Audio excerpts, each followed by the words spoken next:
네, 말씀 보겠습니다. 마태복음 19장 13절에서 22절까지. 마태복음 19장 13절에서 22절까지 제가 읽겠습니다. 그때에 사람들이 예수께서 안수하고 기도해 주심을 바라고 어린아이들을 데리고 오매 제자들이 꾸짖거늘 예수께서 이르시되 어린아이들을 용납하고 내게 오는 것을 금하지 말라. 천국이 이런 사람의 것이니라 하시고 그들에게 안수하시고 그 일을 떠나시니라. 어떤 사람이 주께 와서 이르되 선생님이여 내가 무슨 선한 일을 하여 영생을 얻으리까? 예수께서 이르시되 어찌하여 선한 일을 내게 묻느냐? 선한 일은 오직 한 분이시니라. 내가 생명에 들어가려면 계명들을 지키라. 이르되 어느 계명이 오니까? 예수께서 이르시되 살인하지 말라, 간음하지 말라, 도둑질하지 말라, 거짓 증언하지 말라, 내 부모를 공경하라, 내 이웃을 내 자신과 같이 사랑하라 하신 것이니라. 그 청년이 이르되 이 모든 것을 내가 지켰사온데 아직도 무엇이 부족하나이까? 예수께서 이르시되 내가 온전하고자 할진대 가서 내 소유를 팔아 가난한 자들에게 주라. 그리하면 하늘에서 보화가 내게 있으리라. 그리고 와서 나를 따르라 하시니 그 청년이 재물이 많으므로 이 말씀을 듣고 근심하며 가니라. 아멘. 예수님께서 이제 자기들을 시험하는 이 자들을 향해서 결혼과 이혼에 대해서 말씀을 하신 후에 결혼을 하고 나면은 이 결혼의 열매를 할 수 있는 이 어린아이들이 나오게 되는데 이 어린아이들을 축복하시면서 천국에 들어가는 자격과 조건을 말하고 있습니다. 자, 천국에는 누가 들어간다고요? 어린아이들 들어간다. 어린아이 들어간다니까 어른들은 못 들어가느냐? 그 말이 아니죠. 어린아이들 같이 뭐 해야 된다고요? 말씀에 겸손하게 나가야 된다. 천진난만한 순으로 정말 하나님 말씀을 겸손히 받아들이고 그 말씀을 지켜야 된다라고 말하고 있습니다. 오늘 17절을 보니까 어찌하여 선한 일을 내게 묻느냐? 선한 일은 오직 한 분이다. 내가 생명에 들어가려면 계명들을 지켜라 라고 말씀하고 있죠. 그래서 하나님의 말씀에 이렇게 나오는 자들을 어린아이들이라고 말하고 있습니다. 하나님의 말씀에 나오는 자들을 누구라 그런다고요? 어린아이들이다 라고 말하고 있습니다. 당시의 유대사에서는 부모가 어린아이들을 납비에게 데려가가지고 축복기도 받는 것을 이렇게 좋아했습니다. 그래서 예수 그리스도께서 이제 근세가 있고 이런 가르치는 것이 놀랍고 이적이 나타나는 이 능력을 보고 사람들이 자기 아이들을 데리고 예수님께 안수기도를 받으려고 나왔습니다. 그런데 미안하지만은 제자들이 말리고 꾸짖어서 아이들 저리 가라 저리 가라 이렇게 지금 하고 있는 내용들을 보고 있습니다. 하지만 예수님께서는 그런 아이들이 나오는 것을 말리는 제자들을 나무라면서 이제 천국은 이런 어린아이 같이 나에게 나오는 자들이 들어가는 것이라고 말씀을 하고 있습니다. 안수기도를 이렇게 하는 것은 하늘로부터 내려오는 복을 나타내는 하나의 행위였죠. 그죠? 안수기도는 하나님으로부터 내려오는 복을 전해주는 그 하나의 행위가 안수기도였고 또 헌신하는 자들에게 또 복을 내려주는 그런 기도였습니다. 그래서 하나님에 대한 믿음과 사랑과 복 주시는 하나님의 능력을 믿는다는 행위가 바로 안수기도였습니다. 그래서 성경에 보면은 믿는 자들에게 이런 표적이 따르느니 곧 제가 내 이름으로 귀신을 쫓아내고 새방울을 말하고 뱀을 집으며 무슨 독을 받지 않아도 해를 받지 않으며 병든 사람에게 손을 얹은 적 나으리라 그랬습니다. 이 손을 얹은 적 난다는 말은 얻는다는 말이 뭐죠? 안수한다는 말입니다. 안수한다는 말인데 여러분 하나님이 안수기도 안 하면은 병 안 낫고 그냥 기도하면은 안 되나요? 안수기도 하면은 병 낫고 그냥 기도하면 병 안 낫나요? 그게 아니죠. 손을 얹는 적 나으리란 말은 내가 지금 이렇게 말한 예수님께서 제자들에게 믿는 자들에게는 표적이 따르느니 저희가 병든 사람에게 손을 얹는 적 나으리라는 이 말씀을 믿고 그대로 내가 믿는다는 내가 그 행위로 손을 얹는 겁니다. 그러니까 손을 얹는다는 말은 하나님의 말씀을 예수님의 말씀은 100% 믿고 그대로 될 줄로 믿고 그 믿음에서 하는 행위가 바로 안수라는 겁니다. 그러니까 안수기도라는 게 별게 아니고 뭐라고요? 하나님의 말씀은 100% 믿는다는 고백하는 행위가 안수입니다. 그래서 자꾸 그냥 안수기도 해달라 안수기도 해달라 그게 아니라 안수기도를 받으려면 어떻게 된다고요? 안수기도를 받는 사람이 하나님의 말씀을 100% 믿는 믿음이 있어야 되고, 안수기도 해주는 사람이 하나님의 말씀을 100% 믿는 믿음으로 얹어줄 때 역사가 일어나는 겁니다. 이게 안수기도예요. 근데 오늘날은 뭡니까? 무조건 안수기도 해달라 하는데, 안수기도 받으니까 뭐 역사 일어납니까? 안 일어난다는 경우도 많이 있지 않습니까? 그것은 결국 뭐냐면, 안수기도라는 것은 바로 하나님의 말씀을 100% 믿는다는 행위가 바로 안수기도 받는 자의 모습이 믿음이고, 안수기도 해주는 자의 믿음이 플러스가 되고 만나게 될 때 하나님 역사하시는 것이 바로 안수기도라는 것을 알 수가 있습니다. 그렇습니다. 우리는 사람을 외모로 판단해서는 안 되고, 진실로 하나님의 말씀을 믿으며 겸손하고 순수한 믿음을 가지고 나오는 자세가 필요하다는 말입니다. 오늘 본문에서도 이 유대인의 관원인 부자 청년도 역시 예수님께 나왔습니다. 예수님의 소문을 듣고 찾아왔습니다. 이 찾아온 목적이 뭡니까? 영생을 어떻게 하면 얻겠습니까? 라고 이렇게 알고자 해서 나왔습니다. 그래서 부자 청년이 예수님께 나가가지고 어떻게 하면 영생을 얻겠습니까? 라고 하면서 뭐라 그럽니까? 무슨 선한 일을 해야만이 영생을 얻겠습니까? 라고 말합니다. 굉장히 종교적이고 율법적인 질문을 하고 있습니다. 어떻게 해야 영생을 얻느냐 해야 되는데, 무슨 선한 일을 해야 영생을 얻겠습니까? 라는. 그러니까 뭡니까? 결국 어떤 율법의 행위가, 내가 어떤 율법의 행위를 해야만이 내가 영생을 얻겠습니까? 라고 말합니다. 근데 그렇지 않죠, 그죠? 이 부자 청년은 종교적인 열심은 있습니다. 그래서 뭐가 있었냐? 경건의 모양은 있었으나 경건의 능력은 없었다는 겁니다. 경건의 능력은 없는 자로서 율법의 어떤 문자적인 그런 규정은 충실히 지켰으나 율법의 근본 목적을 아직 모르겠습니다. 자, 오늘 이 부자 청년은 뭐라 그럽니까? 내가 무슨 일을 해야 영생을 얻겠습니까? 곧 율법에 무엇을 지켜야 되겠습니까? 라고 하는데, 예수님은 뭐라 했습니까? 네 가진 것을 가난한 자에게 나누어라. 그 율법의 근본 목적을 말하고 있습니다. 부자 청년은 어떤 율법의 행위를 물어봤는데, 예수님은 율법의 근본 목적은 뭡니까? 사랑이거든요. 그 사랑을 해야만이 되는데, 너는 어떤 행위를 자꾸 물어보느냐? 율법의 행위로는 구원을 받을 수 없다. 율법의 행위로는 구원을 받을 수 없고, 율법의 근본 목적인 하나님의 사랑을 나타내는 것이 바로 이 율법을 주신 근본 목적이라는 것을 예수님께서 지금 가르치고 있다는 사실입니다. 영생의 모양은 갈망을 했습니다. 부자 청년이. 부자 청년이 영생의 모양은 갈망했으나 진정으로 하나님의 나라는 소유하지 못하고 있었던 겁니다. 예수님께서는 이런 부자 청년에게 율법의 근본 목적인 이웃 사랑의 실천을 강조하시면서 영생을 소유하려고 하면은 물질의 소망을 두지 말고 하나님의 나라에 소망을 두어야 된다는 것을 가르치고 있습니다. 21절 보십시오. 21절에서 뭐라고 그랬습니까? 예수께서 이르시되 내가 온전하고자 할진대 가서 내 소유를 팔아 가난한 자들에게 주라. 그리하면 하늘에서 보화가 내게 있으리라. 그리고 와서 나를 따르라 하시니라고 말하고 있습니다. 결국 너는 이 세상에 소망을 두지 말고 어디에다 소망을 둬라? 하늘에 소망을 두라는 겁니다. 이 세상에 소망을 두는 것은 물질입니다. 맞습니까? 이 세상에 소망을 두는 것은 물질입니다. 왜? 물질이 있어야 세상을 살아가기 때문에. 오늘 예수님 말씀하신 것은 물질이 필요 없다는 말이 아니에요.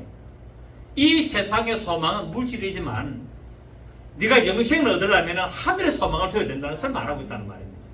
그런데 이 본문을 잘못해가지고 물질이 필요 없고 물질을 다 나눠주고 나를 따라오라는 그 말을 왜곡하고 있는데, 물질이 필요 없는 거 아닙니다. 물질은 많으면 많을수록 좋습니다. 그런데 이 물질을 가지고 있는 근본 목적을 모른다는 거예요. 지금 예수님이 그걸 가르치고 있는 겁니다.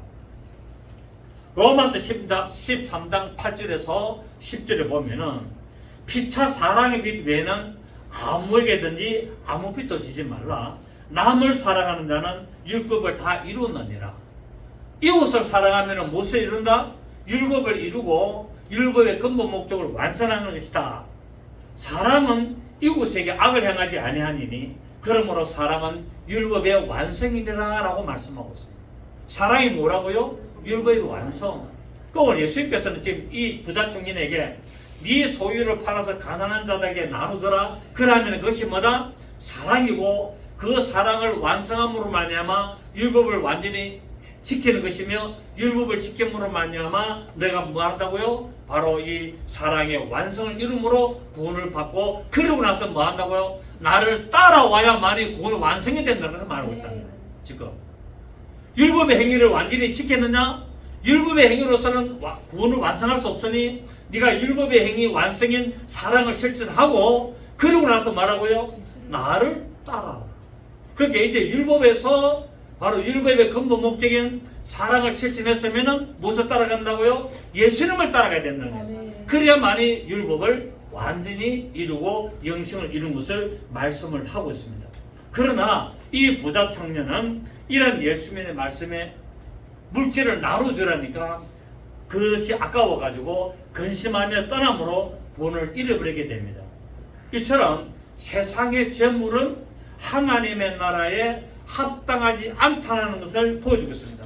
세상의 재물이 필요 없는 것이 아니라 세상의 재물은 필요하지만 그 세상의 재물은 세상에 살아갈 동안만 필요하다는 거예요. 맞습니까? 여러분 돈은 천국의 돈이 필요합니까? 안 필요합니까? 천국의 돈 필요 없거든요.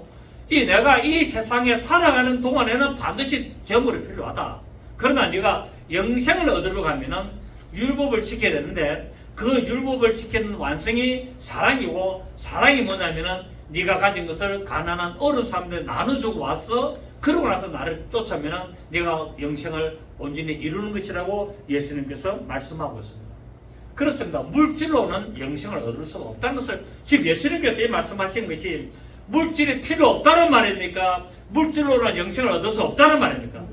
그렇지. 물질은 필요하지만 물질로는 네가 영생을 얻을 수 없다 라고 말하고 있습니다. 세상의 재물을 꽉 움켜쥔 채 입으로 하나님을 사랑한다고 말하는 것은 위선적인 태도이고 가짜 신앙일 수 있다는 겁니다. 왜냐하면 예수님께서는 분명히 말씀하시기를 두 주인을 섬길 수가 없고 하나님과 세상 재물을 겸하여 섬기는 것은 위선적인 행위라고 분명히 말씀하셨습니다. 마태복음 6장 24절에 보면은 한 사람이 두 주인을 섬기지 못할 것이니 혹 이를 미워하고 저를 사랑하거나 혹 이를 중요히 여기고 저를 경히 여김이라. 너희가 하나님과 재물을 겸하여 섬기지 못하느니라 라고 말씀하고 있습니다. 그러니까 하나님을 미워하고 돈을 사랑하든지 돈을 미워하고 하나님을 사랑하든지 두 개 중에 하나라. 근데 우리 개혁 성경에는 재물이라고 표현되어 있습니다만은 정확한 원문에는 보면은 만몬이라고 나와 있습니다. 그러니까 하나님이라는 신을 믿을 것이냐, 네가 재물이라는 신, 만몬 신을 믿을 것이냐, 두 가지 중에 네가 하나를 선택해라는 겁니다. 선택을 해라. 이 세상 살아가는 데는 반드시 재물이 필요하지만 그 재물 만몬 신은 이 세상을 살아가는 데 경제를 지배하는 신이지만 구원을 줄 수 없다는 겁니다. 영생을 줄 수 없기 때문에 네가 이 세상을 살아가면서 만몬이라는 재물을 의지하고 살아갈 수밖에 없으나 네 영혼은 하나님을 섬기라는 겁니다. 아멘. 그렇게 해야만이 영생을 얻을 수가 있는 것을 예수님께서는 여러 군데서 표현을 하고 있고 이렇게 말씀을 하고 있습니다. 이 부자 청년은 하나님을 사랑하며 율법의 모든 계명을 지킨다라고 자부했으나 정작 하나님의 나라를 위해서는 세상 재물에 집착을 하고 포기하지 않음으로 말미암아 자신의 경건한 종교적인 모습들을 이렇게 드러내고 그 종교적인 모습들이 헛것임을 이렇게 적나라하게 보여주고 있습니다. 자, 오늘 예수님께서 말씀을 합니다. 자, 예수님께서 오늘 말씀하시기를 16절을 보면은 어떤 사람이 죽게 왔어요. 선생님, 내가 무슨 선한 일을 하여 영생을 얻으리까?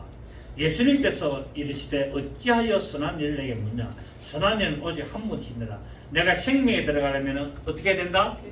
네가 생명에 들어가려면 영생을 받아서 천국에 들어가려면 계명들을 지켜야 된다 라고 하니까 이 부자 청년이 속으로 뭘 했습니까? 아싸 뭐냐? 어느 계명이 오니까 딱 합니다. 어깨 어쓰겠죠. 어느 계명입니까? 예수님께서 때 살인하지 말라, 가늠하지 말라, 독재하지 말라, 거짓말하지 말라, 내 몸으로 경배하라, 내 옷을 내 생각 사랑하라 하신 것이다. 이게 어디 계명이 나옵니까? 10계명. 1계명부터 10계명까지 나오는 이 10계명을 지켜야 된다라고 합니다. 자, 왜 예수님께서 이것을 지키라 그랬습니까? 부자 청년이 내가 어떤 계명을 지켜야 됩니까? 라고 물어보니까 10계명을 지켜라. 왜? 그건 율법이니까. 지켜라 하니까 이 청년이 이르되 20절에 그 청년이 이르되 이 모든 것을 내가 지켰다 안 지켰다? 지켰다. 이 부자 청년이 지켰습니다.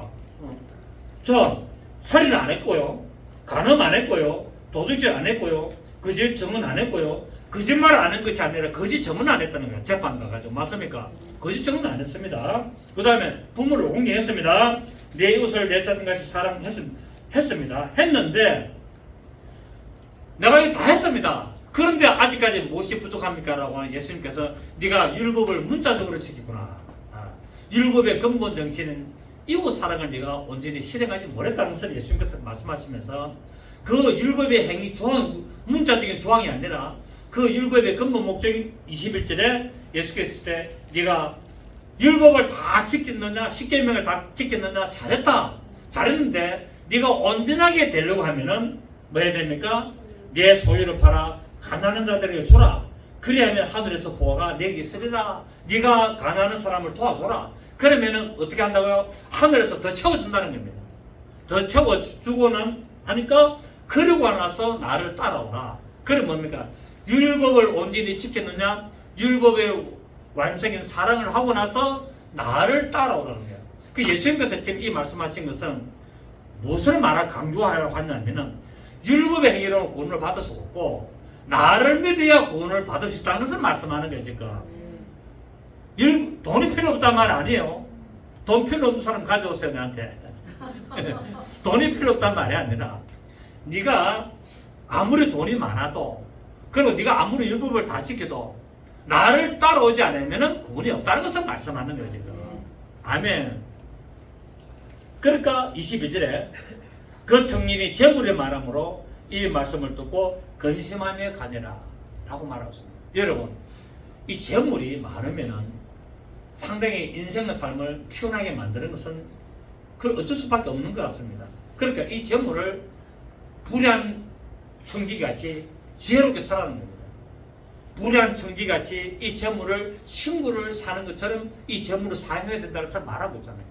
그러니까 불의한 청지기나 지금 이 부자 청년이나 예수님께서 무슨 말하고자 합니까? 그 돈을 이웃 사랑하는데 쓰라라고 말씀하고 있다는 겁니다. 하나님이 재물을 주신 목적이 바로 이웃을 사랑하는데 사용하고 그래서 뭡니까? 율법의 완성인 사랑을 이루고가는데 쓰기 위하여 재물을 주신 것이지 그것을 죽을 때까지 꽉 붙잡고 있는 것이 목적이 아니라는 것을 말씀을 하고 있습니다. 자, 야고보서 1장 27절에 말씀이 있습니다. 하나님 아버지 앞에서 정결하고 더러움이 없는 경건은 곧 부하와 가부를 그 환난 중에 돌아보고 또 자기를 지켜 새 속에 물들지 아니하는 이것이라. 하나님이 재물을 주신 목적이 뭐냐면 가부와 고아를 돌보라고 주신 거다. 그리고 자기를 새 속에 지켜 새 속에 물들지 않도록 하라는 겁니다, 여러분. 그런데 재물이 많으면 뭐합니까? 새 속에 물들잖아요. 그러니까 하나님이 주신 재물을 하나님의 선하신 뜻을 따라 올바로 사용하시는 여러분 되시기를 부탁드리겠습니다. 그렇습니다. 율법의 행위로는 영생을 얻을 수 없습니다. 우리는 율법을 행함으로 구원과 영생에 이룰 수 없다는 것을 누누이 우리는 설교를 들었고 우리는 알았습니다. 왜냐하면 율법에서는 모든 계명을 다 지키다가 다른 한 가지 계명을 어기면은 율법을 범한 자가 되기 때문에 그렇다라고 말씀하고 있습니다. 자, 우리 야고보서 2장 보실까요? 야고보서 2장 10절에 보시면 야고보서 2장 10절 야고보서 2장 10절을 보시면 신약성경 372페이지 신약성경 372페이지 야고보서 2장 10절 누구든지 온 율법을 지키다가 그 하나를 범하는 모든 범한 자가 되나니 간음하지 말라 하시니가 또한 살인하지 말라 하셨습니다. 내가 비록 간음하지 아니하여도 살인하면 율법을 범한 자가 되느니라. 너희는 자유의 율법대로 심판받을 자처럼 말도 하고 행하기도 하라. 공의를 행하지 아니하는 자에게는 공의 없는 심판이 있으리라. 공의는 심판을 이기고 자랑하느니라. 아무리 네가 율법을 다 지켜도 공의를 베푸지 않으면, 사랑을 베푸지 않으면 소용없다는 겁니다. 이것 좀 말하고 있는 거예요. 공의 없는. 그러니까 네가 지금 이 어리석은 부자 청년은 계명을 다 지키다 했는데 계속 다 지킬 수 있습니까 없습니까? 못 지킵니다. 그래서 네가 딴 거 다 지키는데 만약에 아주 사소한 율법 하나를 네가 범하면은 전부 다 뭡니까? 다 소용없다는 거예요. 다 소용없다. 네가 모든 율법을 다 지키다까지 왔지만은 앞으로 네가 가면서도 다른 율법 하나만 사소한 것 하나라도 안 지키면은 이때까지 지킨 것 소용없다. 다 소용없다. 그래서 뭡니까? 우리는 자유의 율법대로 심판을 받는 것처럼 우리가 살아가야 되는데, 이 자유의 율법이 뭡니까? 그리스도께서 주신 율법. 그러니까 모세의 율법을 완성하신 그리스도의 율법대로 살아라. 그 그리스도의 율법이 뭐라고요? 사랑이라는 거예요. 이곳에게 악을 향하지 않는 것이고 하나님의 사랑을 베푸는 것이 그리스도의 율법의 완성이라는 것을 말씀을 하고 있습니다. 그래서 성도들은 율법을 행함으로 말미암아 구원을 얻는 것이 아니라 믿음으로 구원을 받는 줄을 우리는 믿습니다. 아멘. 여러분이 구원을 받는 것은 율법의 행위를 지킴으로 말미암아 구원받습니까? 예수 그리스도를 믿음으로 말미암아 구원받습니까? 예수 그리스도를 믿음으로 말미암아 구원을 받습니다. 그리고 믿음으로 구원을 받았다면은 그리스도의 율법을 지켜야 된다. 아멘. 내가 예수를 믿음으로 말미암아 구원을 받았습니다. 그러면은 그 구원을 받은 구원을 완성하려면은 뭐 해야 되느냐? 그리스도의 율법을 따라가야 된다는 거예요. 그 자유하는 율법, 자유케 하는 율법대로 오늘 보십시오. 야고보서 2장 12절. 야고보서 2장 12절 시작. 너희는 율법대로 자유의 율법대로 심판받을 자처럼 말도 하고 행하기도 하라. 어떤 율법처럼? 자유의 율법. 자유의 율법이 뭡니까? 그리스도의 율법. 이것을 받을 처럼 해라. 그것이 뭐냐면 13절에 답을 하죠. 시작. 공의를 행하지 아니하는 자에게는 공의 없는 심판이 있으리라. 공의는 심판을 이기고 남을 불쌍히고 남을 불쌍해서 세워주는 것이 바로 심판을 이기고 자랑하는 것이라고 말하고 있다는 사실을 우리가 알아야 됩니다. 예수님께서는 이 부자 청년이 나오면서 질문할 때 이미 예수님께서는 이 부자 청년이 자기의 선한 행위를 자랑하려는 의도를 아시고 있다는 거예요. 내가 무슨 선한 일을 해야 영생을 얻겠습니까? 다 질문이 벌써 딱 오잖아요. 나는 다 지킨다. 나는 선한 사람이다. 라는 것을 예수님께서 자랑하려고 나왔다는 거예요. 자랑. 예수님께서 그 의도를 아셨다는 거예요. 그래서 율법에 따른 계명을 지키라고 말씀했습니다. 왜냐하면 인간은 결탄코 율법을 완전하게 지킬 수가 없기 때문에 예수님은 이 부자 청년에게 바로 나를 따르라, 나를 믿고 따르는 것이 모든 계명을 온전히 지키는 것이라고 말씀을 하신 것입니다. 그렇습니다. 우리는 어떻게 하여 영생을 얻으리까라고 늘 고민하는, 질문하는 그런 우리 믿음의 삶을 살아야 될 수 있습니다. 우리 어떤 선한 행위가 아니에요. 우리가 어떤 착한 일을 잘 많이 해서 얻는 게 아니에요. 가톨릭은 행위 구원입니다. 가톨릭은 선을 많이 베풀고 어떤 남을 많이 도와주고 다 어떤 거는 선한 일을 많이 해야 구원을 받는 행위 구원입니다. 그런데 우리는 행위 구원이 아닙니다. 우리는 믿음으로 구원받습니다. 그런데 심판은 뭐로 받습니까? 행위로 심판받습니다. 가톨릭은 행위 구원이지만 우리는 믿음의 구원이고 우리는 행위 구원이 아니라 행위 심판을 받습니다. 믿음으로 구원을 받았으면 심판은 행위로 받습니다. 이해가 되십니까? 네. 그러니까 우리는 내가 행위에 따라서 책들이 펴고 생명책이 있는데 그 행위에 기록된 대로 뭐 한다고요? 심판을 받는다. 어떤 심판입니까? 상급의 심판을 받습니다. 아멘. 상급의 심판을 받습니다. 그리고 예수를 믿는다고 하면서 지속될 짐짓죄를 범하면 어떻습니까? 구원을 잃어버리게 되는 멸망의 심판을 받을 수 있습니다.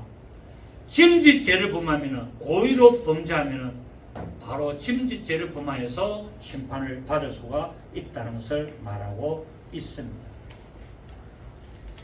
자, 우리는 어떻게 영생을 얻을 수 있는가를 오늘 성경을 통해 우리 살펴봐야 되는데, 첫째, 하나님과 함께하는 것이 영생입니다. 영생의 1번이 뭐라고요? 하나님과 함께하는 것이 바로 영생이다. 성경에서 영생은 하나님의 자신을 영생이라고 합니다. 그래서 하나님과 함께하는 삶을 살 때 영생을 얻는 것이라고 말씀하고 있습니다. 창세기 21장 봅니다. 창세기 21장 33절. 창세기 21장 33절을 봅니다. 창세기 21장 33절. 시작. 아브라함은 브에셀바에 에셀나무를 심고 거기서 영원하신 여호와의 이름을 불렀습니다. 어떤 이름? 영원하신 이름. 우리 지금 여기 개정에는 영원하신 하나님 이름 해놨는데, 우리 개혁한 것은 우리가 이전에 보던 성경에는 영생하신 하나님이라 되어 있습니다. 영생하신. 그러니까 하나님이 누구라고요? 하나님이 영생하신 하나님입니다. 그래서 그 영생하신 하나님의 이름을 불러야 된다는 겁니다. 영생하신 하나님의 이름을 부르라라고 말하고 있습니다. 즉 하나님 자신이 영생의 본질이며 영생하신 하나님의 인격적인 삶에 우리가 온전히 동참하며 그분을 따라가는 것이 올바른 영생을 이루는 것입니다. 다른 말로 표현하자면 바로 하나님 이름을 부르는 것입니다. 어떤 하나님 이름? 영생하신 하나님 이름, 영원하신 하나님 이름을 부르는 것입니다. 그래서 구약에서는 그 영생하신 하나님 이름이 뭐였습니까? 여호와. 그래서 여호와여라고 부르는 겁니다. 근데 지금은 그 영생하신 하나님이 누구라고요? 예수. 그 여호와의 이름이 예수의 이름으로 오셨다는 거예요. 그래서 그 예수 이름 안에는 여호와는 부르시다는 이름이 포함되어 있다고. 그것을 품고 오신 겁니다.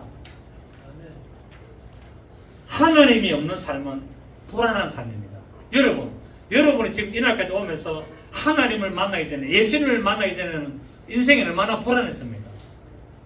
여러분, 재물들 불안할까 안 불안할까요? 불안합니다. 정권이 바뀌면 어떻게 될지 몰라요. 전쟁이 터지면 어떻게 될지 몰라요. 항상 불안해요. 근데 우리는 어떻습니까? 우리는 불안하면서도 뭐가 있습니까? 우리는 불안하면서도 소망이 있잖아요. 나는 죽으면은 천국 간다. 나는 죽으면 천국 가고 나는 하나님 앞에 간다라는 그 소망이기 때문에 그 소망이 불안을 이기게 되는 거예요. 네. 그 소망이 불안을 다스릴 수 있는 거예요. 안 그러면 불안해서 못 살아갑니다. 왜? 내가 가진 것도 없고 지금 이래가지고 앞으로 남은 인생 어떻게 살고 170대 안 그렇습니까? 저 하나님 앞에 기도하고 있습니다. 하나님 우리 동해안 교회와 저한테 하나님 좀 풍성한 재물을 주십시오. 제가 예측하고 있는 기도하는 그 금액이 목표가 있거든요. 그거 주시면은 정말 저는 우리 동해안 교회에 나오는 우리 사랑하는 분들 다 도와주고 싶습니다. 그래서 우리 교회 오시는 분들은 제가 여러분이 헌금받아가 생활하고 헌금받아가 교회 운영하는 하는 것이 아니라 오는 분들한테 제가 돈을 나누어주면서 그걸 목표하고 있습니다. 여러분 요새 기초연금 얼마 받습니까? 30만 원 아닙니까? 65세 이상. 그것도 재산 없는 사람. 그럼 저는 이제 그렇게 생각합니다. 우리 교회에 오시는 분들 기초연금 매달 교회에서 우리 교회에서 주면 어떻겠노?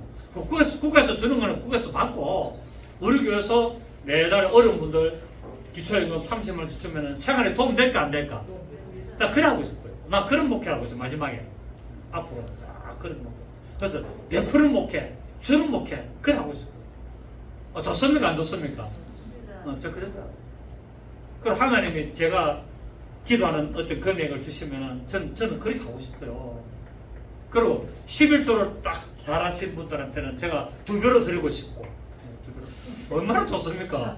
그러면 소문 나가지고 사람들 몰려올까 안 올까? 몰려오겠죠. 사람을 모으려고 하는 것이 아니라 하나님의 진짜 말씀대로 목회를 하고 신앙생활 하도록 만들자는 거야. 그래가지고 한 영혼이라도 구원시키는 게 목적 아니겠습니까? 한 영혼이라도 구원시켜서 천국에 데려가는 것이 목적이기 때문에 하나님이 제게 목회의 축복을 왜 주실까요? 그 일을 하라고. 그래서 내가 많은 돈을 못 줘도 하나님이 우리 교회를 재정을 풍성케 하면은 국가에서 주는 기초연금 수준으로 어려운 분들한테 주면은 그 영혼들이 처음에는 그 돈 받으려고 오다가 자꾸 오다가 설교 들으면 어찌 됩니까? 구원을 받습니다. 하나님 말씀 자꾸 들으면은 바뀔까 안 바뀔까요? 황집사님 바뀔까 안 바뀔까? 바뀌었잖아요. 처음에는 아무도 모르고 왔잖아요. 그런데 자꾸 와서 들으니까 뭡니까? 믿음은 들으면서, 들으면 그리스도의 말씀으로. 그 처음에는 그 처음에 어려운 노인네들에게 주면서 데리고 와가지고 앉혀놓으면은 처음에는 무슨 말인가 모르지만 자꾸 들으면은 그 말씀에 들어가지고 씨를 그 열매에 맺어가지고 구원 얻습니다. 딱 그것도 하고 싶어. 그래 말도 말고만 한 500명만 오면은 안 될까? 하나님 돈 100억 주시면은 뭐 충분히 할 수 있었어요. 할 수 있죠. 한 10년간만 그러면은 한 500명만 영혼 구원시켜도 감사하다. 어쨌든 이거는 그런 한번 지나간 소리 한번 드렸습니다. 여러분 우리의 신앙의 삶의 목적이 뭡니까? 영혼 구원 아닙니까? 영혼 구원. 베드로전서 1장 19절 20절에 믿음의 결국은 영혼 구원. 믿음의 결국은 내 자랑하고 내 어떤 그거 아니에요. 믿음의 결국은 영혼 구원이에요. 그래서 영생하신 하나님을 찾아야 된단 말이에요. 두 번째, 예수 그리스도가 영생입니다. 예수 그리스도가 요한복음 5장 39절에 보면은 너희가 성경에서 영생을 얻는 줄 생각하고 성경을 상고하거니와 이 성경이 곧 내게 대하여 상고하는 것이다. 너희가 영생을 얻으려고 성경을 막 이렇게 공부하는데 그 성경은 누구에 대해서 기록했다? 나에 대해서 기록했다는 거야. 예수에 대해서 기록했다는 거야. 그렇기 때문에 우리는 뭐 해야 됩니까? 첫째, 하나님과 함께 되고, 두 번째는 누구와 함께 된다? 예수님과 함께 되고, 세 번째는 누구와 함께 된다? 성령님과 함께 돼요. 성령. 여러분, 우리가 저 새 예루살렘에 가면은 뭡니까? 강좌우에 달마다 12가시를 맺는 나무가 있고, 강에는 뭡니까? 성탕조항에는 생명수가 흐른다 했지 않습니까? 우리가 직접 가서 진짜 생명수 벌컥벌컥 마실까? 요한복음 6장에는 이 생명수를 누가 그랬습니까? 성령이라 그랬어요. 결국 새 예루살렘 성에 들어가는 자는 늘 성령의 인도하심을 따라가는 것을 상징하고 있습니다. 성 밖에 있는 사람은 성령의 인도하심이 없어요. 저들은 벌거벗은 군이기 때문에요. 그들은 구원을 받으려면 뭡니까? 섞이면 이리 가고 많이 맞아요. 많이 내려 맞아요. 구원을 받았잖아. 근데 새 예루살렘 성에 들어가면은 항상 성령의 충만함을 따라가는 겁니다. 그래서 강좌우에 뭡니까? 생명나무 열매가 달마다 이 12가지 열매를 맺고 그것을 따면 되는데 물론 따물 수도 있지만 성령의 충만함을 날마다 있는다는 의미가 그 바로 새 예루살렘 성에 말합니다. 왜? 새 예루살렘 성은 실제적인 성입니까? 어린 양의 신부들입니까? 어린 양의 신부들이라 그랬잖아. 새 예루살렘 성은 어린 양의 신부거든요. 그럼 새 예루살렘 성의 중앙에 생명수가 흐른다는 말은 어린 양의 신부들이 있는데 그게 강이 흐른단 말입니까? 성령님이 역사한다는 말입니까? 그렇지. 그리고 새 예루살렘 성에 보면은 그 강좌우에 막 12가지 나무 열매가 열리는 나무가 있다는데 실제로 우리 어린 양의 신부 이기는 자들이 모이는 그 어린 양의 안에가 있는 곳에 막 나무가 있어서 따먹는다? 계시록은 하나의 상징이고 비유의 책입니다. 그래서 뭡니까? 바로 성령을 상징하는 거예요. 새 예루살렘 성은 어린 양의 신부들이 모이는 그 구역이다 말입니다. 그래서 새 예루살렘 성의 기초석은 뭡니까? 기초석에는 12사도 이름이 있다 그랬거든요. 새 예루살렘 성의 12기초석에는 12사도의 이름이 있다. 그러니까 지금 뭡니까? 새 예루살렘이라는 이 어린 양의 안에 그 신부 교회는 12사도를 기초로 해가지고 세워진 교회라는 거예요. 그게 뭐로 만들어집니까? 그 기초 속에 12보석으로 세워지잖아요. 12보석은 뭡니까? 12지파를 상징하는 12지파.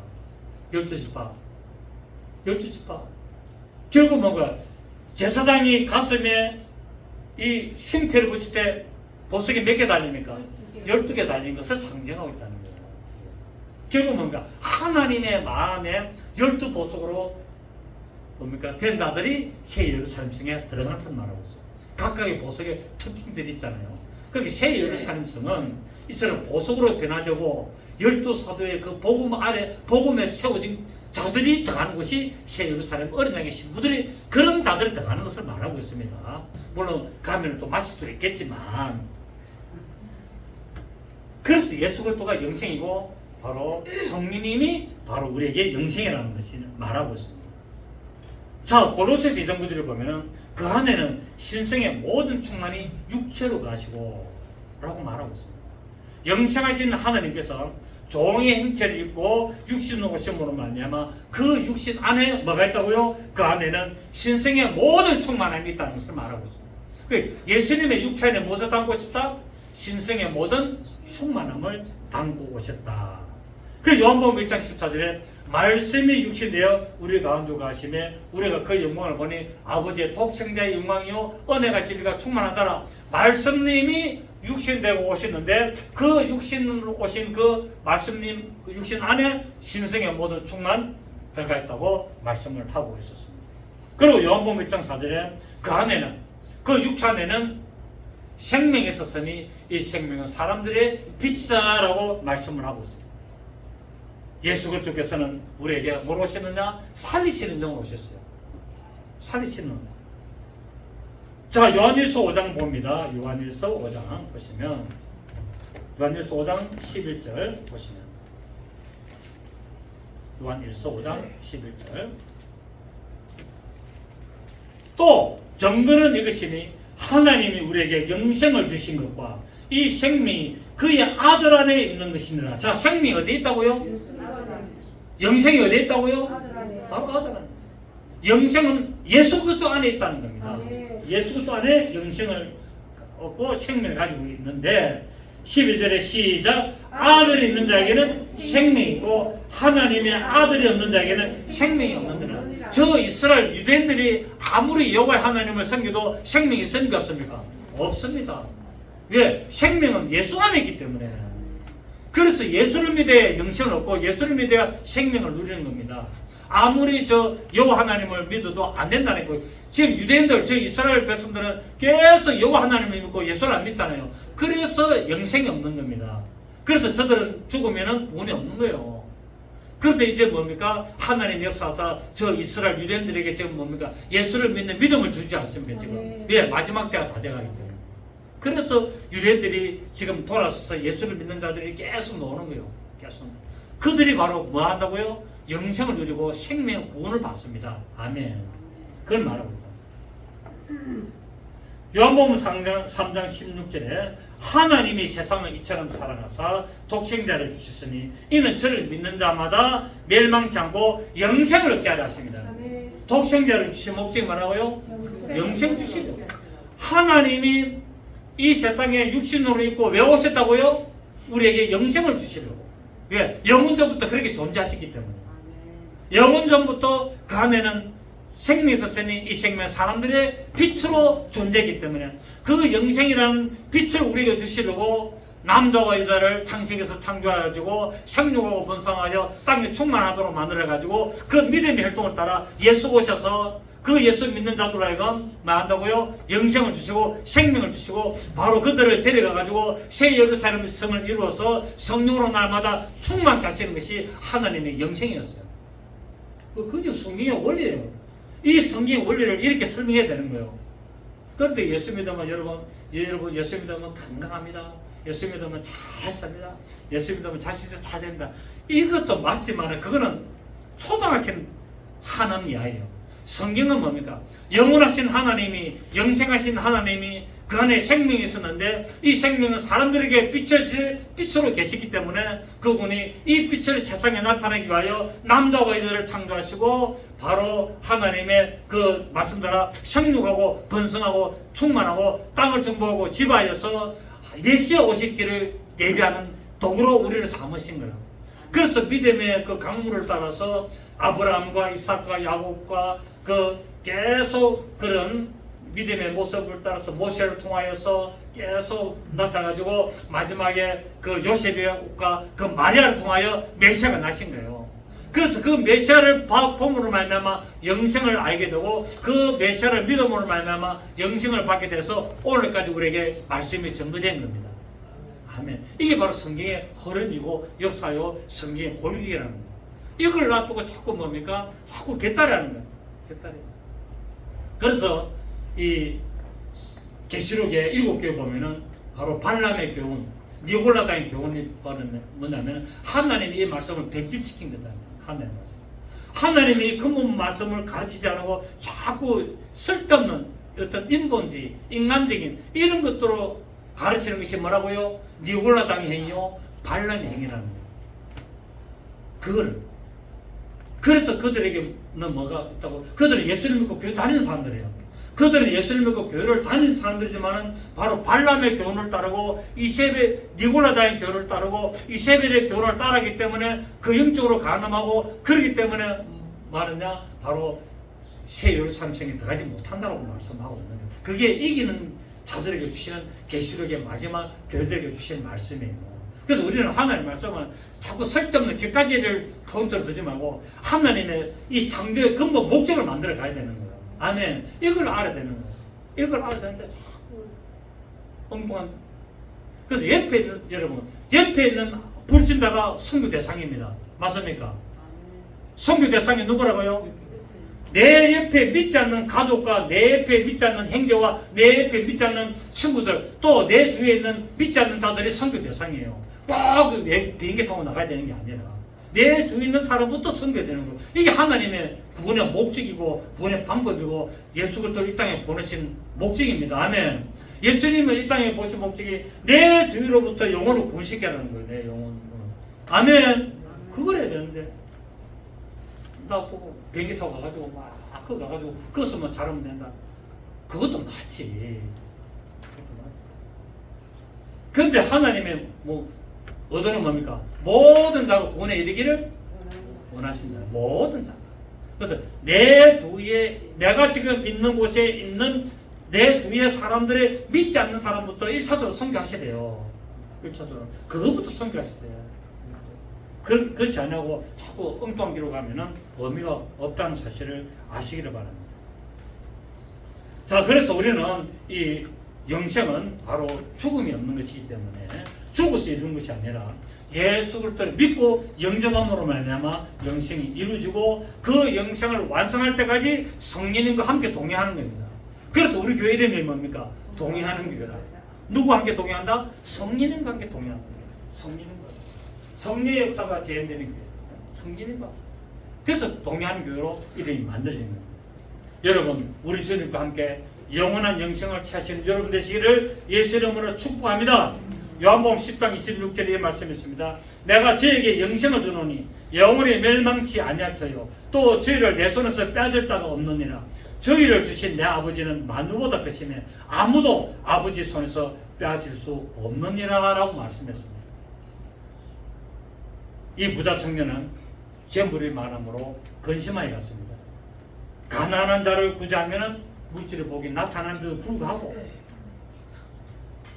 이 부자 청년은 근심하여 갔습니다. 여러분, 우리의 삶의 최고의 가치를 영생에 두시고 오직 예수 이름에 합당한 신앙의 모습을 이루시는 성령 충만한 삶을 사시기를 예수 이름으로 축복합니다. 좋으신 주님 감사드립니다. 그렇습니다. 오늘 우리는 이 말씀을 통해서 어떻게 해야 영생을 얻을 수 있겠습니까? 라는 근본적인 목적을 우리가 살펴사오니 우리에게 하나님의 주시는 말씀으로 그 영생을 온전히 이루어가는 믿음의 삶을 확실하게 깨닫고 나가는 삶을 살도록 성령님 인도하여 주시고 살아계신 하나님, 영원하신 하나님, 영생하신 하나님의 그 이름을 붙들고 주 예수 그리스도로 말미암아 성령의 충만함을 받도록 인도하여 주시옵고 역사하여 주시옵소서. 함께 하시는 성령님께 모든 것 감사하고 예수님의 이름으로 기도드립니다. 아멘.